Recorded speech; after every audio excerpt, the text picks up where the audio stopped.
You've just learned about 3 specialization paths: strength, conditioning, and mobility. 3 different ways to train. 3 different outcomes. 3 different approaches to health and fitness. Now, here's something that might surprise you. Jack LaLanne trained all 3 of these paths, not sequentially, simultaneously. Across 70 years, he built incredible strength, maintained exceptional conditioning, and developed extraordinary mobility. But that creates an obvious question. If he trained all 3, why did he emphasize different things at different times? And more importantly, what did he regret about how he distributed his focus? In his final interviews, when Jack was in his mid-90s and reflecting on a lifetime of training, he expressed something that most people don't expect. He didn't regret the strength work. He didn't regret the conditioning. But he did express a specific regret about timing. And that regret is the subject of today's video. Because the choice you're making right now, the path you're selecting, this choice isn't just about the next 6 months. It's about the next 50 years. And Jack's regret is specifically about understanding that truth too late. Let me walk you through the arc of his life. The first decade's the strength builder. Jack LaLanne started training as a teenager. He was weak, unhealthy, eating poorly, and what called him was strength. He wanted to be strong. He wanted to feel powerful in his body. He wanted to build muscle. He wanted to prove something to himself and to the world. So, in his teens and 20s and 30s, strength was his primary focus. Heavy weights, progressive resistance, building muscle, building power. This was his specialization, and it worked. By the time he was in his 30s, he was an incredibly strong man. He could perform feats of strength that amazed people. He was muscular, he was powerful, he embodied physical capability. This wasn't a mistake. This foundation of strength, built in his early years, served him for his entire life. The muscle he built, the movement patterns he established, the strength in his connective tissues, all of this became the foundation for everything else. But then something shifted. The middle decade's the conductor.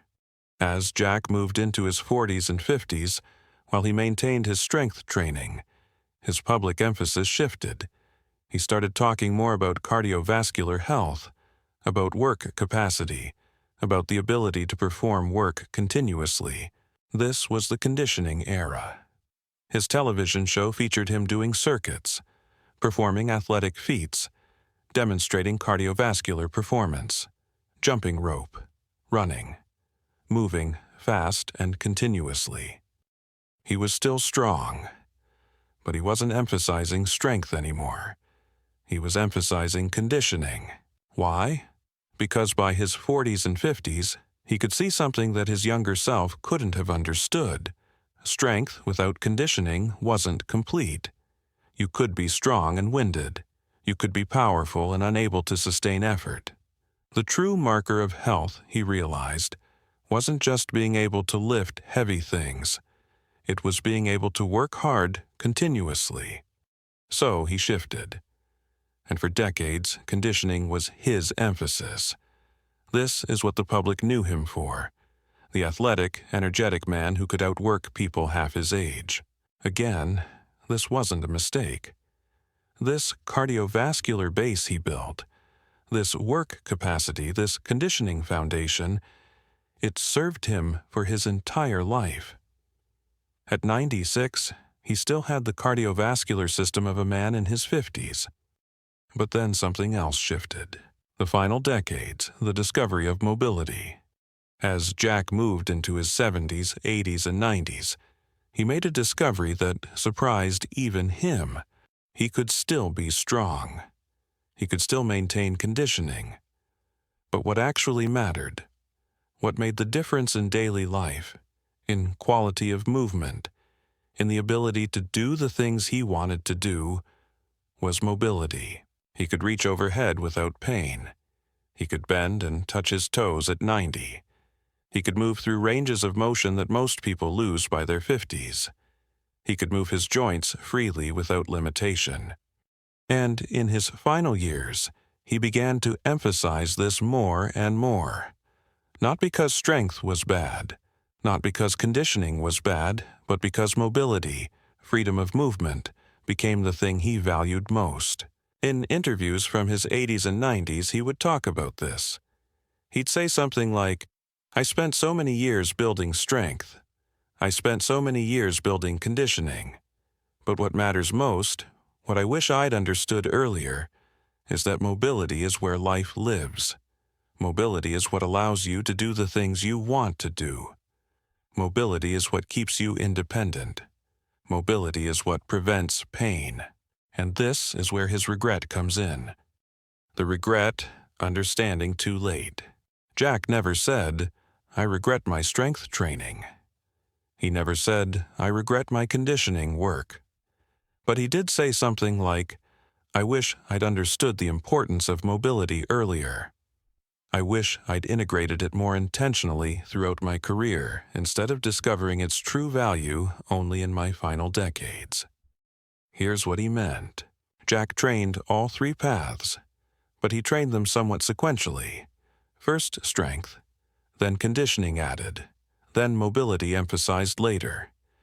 And this wasn't wrong. He lived to 96 with exceptional health in all three categories. But what he understood in his final years was that the sequencing was actually limiting. What if he'd integrated all three from the beginning?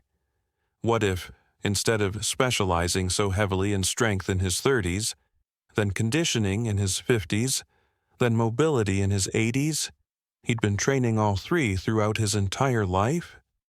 The specific regret was, "I wasted time. I emphasized things that seemed important at the time, when I should have been building the foundation that would actually matter most at the end." This is heavy. Let me unpack what he actually meant. It's not that strength was wasted. The strength he built in his 30s enabled him to do conditioning work in his 50s. The conditioning enabled him to move with power even at 80. All of it mattered. But what he regretted was the emphasis, the singular focus, the idea that you specialize in one path and move to another. Instead, what he wished he'd understood was, you should begin mobility training immediately, not later, not as an afterthought, not after you've built strength and conditioning, but at the same time, integrated, part of every phase of your life. Why? Because mobility is the most foundational. Without mobility, strength becomes limited and vulnerable to injury. Without mobility, conditioning can become one-dimensional. Without mobility, everything becomes harder, slower, more painful. Mobility isn't something you get to. Mobility is something you maintain from the beginning. What happens when you specialize too heavily in one path? Let me make this practical. If you specialize only in strength, what happens? You get very strong. You build muscle. But you might lose flexibility. You might develop movement limitations. You might have restricted ranges of motion. At 60, 70, 80, you have strength, but you can't move well. If you specialize only in conditioning, what happens? You develop exceptional cardiovascular fitness and work capacity. You can do a lot of work continuously, but you might be relatively weak. You might have poor movement quality. At 60, 70, 80, you have endurance, but you can't pick up your grandchildren or maintain daily activities. If you specialize only in mobility, what happens?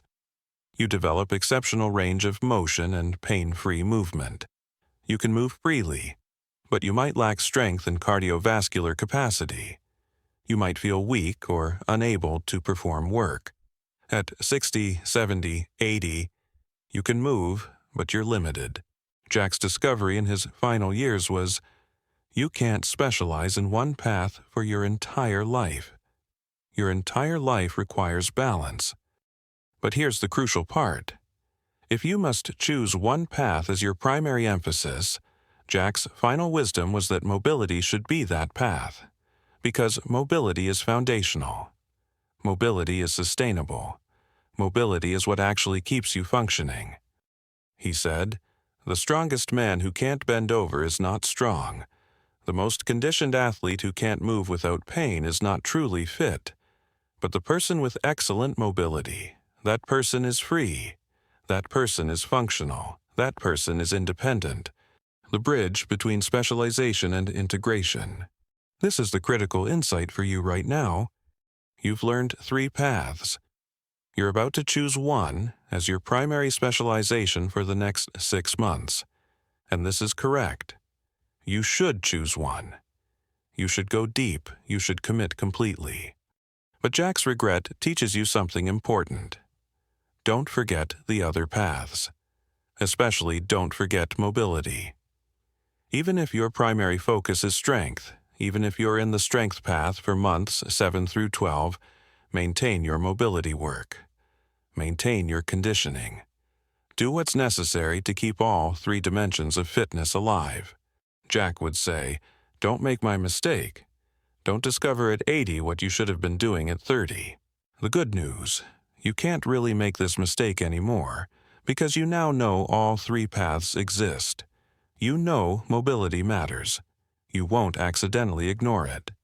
But what you might do is specializing so heavily in your chosen path that you completely abandon the others. And Jack would tell you, don't do that. His final recommendation was something like, choose a path. Go deep in that path. But maintain your foundation in the other 2. A well-rounded human at any age is better than a specialist at any age." What this means for your next 50 years. You're choosing a path right now. Let's say you choose strength. You're going to spend the next 6 months building muscle and power. Great. Do that completely. But also, stretch daily. Do mobility work. Maintain cardiovascular fitness. Don't abandon conditioning. The same applies if you choose conditioning. Build your work capacity, but maintain strength. Maintain mobility. And if you choose mobility, build your range of motion. But don't become weak. Don't lose your cardiovascular fitness. Jack's path progression across his life was actually ideal in many ways. He built a foundation of strength when his body was young and capable of handling heavy loads. He developed conditioning and cardiovascular health when he could sustain high-intensity work. He focused on mobility in his later years when injury prevention and pain-free movement became paramount. But his regret was that he didn't do all 3 simultaneously throughout his life. So here's the wisdom. You can follow his path progression if you want. Strength emphasis now. Conditioning emphasis later. Mobility emphasis later still. That works? Or you can integrate all 3 from the start. Train for strength. Train for conditioning. Train for mobility. All simultaneously. Not specializing, but maintaining balance. The path system we've taught you allows for both approaches. You can specialize in one for months 7, 12, and then shift to another. Over the next few years, you can cycle through all 3. Or you can modify your specialization to include daily work in the other 2 areas. Jack's final wisdom is, the approach that works best is the one that keeps you balanced across all 3 capacities over your entire life. The specificity of his final regret. Here's something important. Jack didn't regret his life. He didn't say, "I wish I'd lived differently." He had an extraordinary life. He lived to 96 with the health markers of a man in his 50s. His regret was more subtle. It was, "I wish I'd understood that the path I was specializing in at any given time shouldn't have come at the cost of the other paths."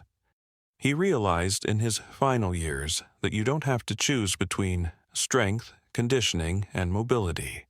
You can have all 3. And the person who has all 3 is more capable, more resilient, and more functional than the person who specializes in just one. This is what he wished he'd taught people from the beginning. Not pick a path and go all in, but rather, pick a path as your primary focus, but maintain the others. Never let any of the three completely atrophy. Why this matters for you now. You're making your path choice right now, based on what excites you, based on what aligns with your goals, based on what you want to build in the next 6 months. This is correct. Choose, commit, go deep. But do it knowing what Jack learned in his final years. This is a 6-month emphasis, not a lifetime decision. After 6 months, you can shift. After a year, you can shift again. Across your lifetime, you want to develop all three. The strongest person who can't move well is limited. The most conditioned person who is weak is limited. The most mobile person with no strength or conditioning is limited. But the person who is strong, conditioned, and mobile, that person is free. That person can do what they want. That person can live fully. Jack's regret was understanding this truth too late. Don't make that mistake. Understand it now. You have 50 years ahead of you, maybe more. Across those 50 years, make sure you address all three paths. Don't specialize so heavily in one that you abandon the others completely. You can spend the next 6 months focused on strength, conditioning, or mobility, but then spend 6 months focused on a different path. Cycle through them. Across your years, develop all three. This is what Jack would tell you if he could. This is what he wishes he'd understood at your age. And if he had understood it, he would have been even more exceptional at 96 than he was.